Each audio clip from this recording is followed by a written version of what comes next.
Anyone having a couple of beers tonight? One dude down the back, super into it.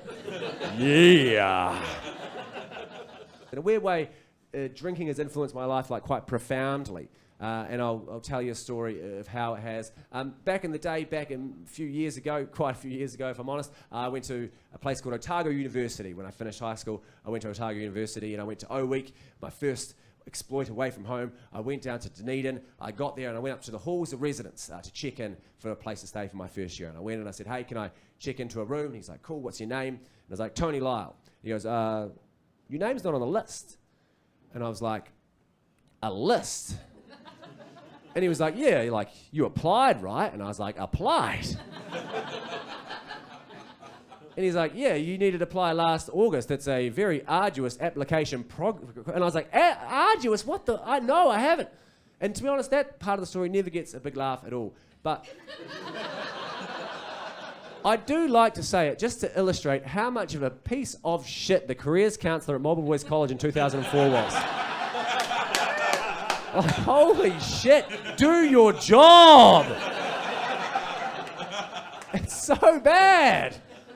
And so I sort of saw my university career going up in smoke before my eyes because I had nowhere to stay. And I asked him, I was like, well, can I get a room? Like, how does it work? And he goes, well, if anyone drops out, we'll let you know. People often drop out, don't worry. And I was like, okay, I'll do it. And so every single day of O Week, I went back to that hall. And every other hall, I went around every morning and was like, has anyone dropped out? Has anyone dropped out? And I was greeted with a wall of no's. No one had dropped out the whole time. And I was getting like pretty desperate. It was like the Friday of O Week. And I was like, man, I'm going to actually have to not go to uni anymore until next year. And then I'll be able to apply and do it the proper way. And then I got a phone call out of the blue one of the mornings. And it was the head of halls from Cumberland Hall. And he rang me up and he said, Tony, we've got a room for you. And I was like, incredible.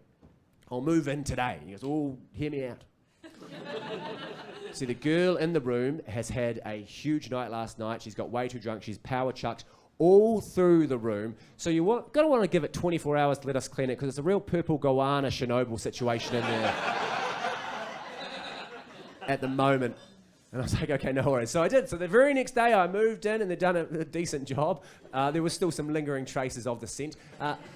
But I moved in and I lived my whole first year in the Hall of Residence, Cumberland Hall. I met some of my very best friends who I have to this day in the hall that year. I met a girl called Catherine who went on to become my girlfriend, who went on to become my wife. And then we subsequently had 3 beautiful children together. And sometimes, like in the quiet moments, I can't help but to think, like if that girl didn't get massively shit-faced,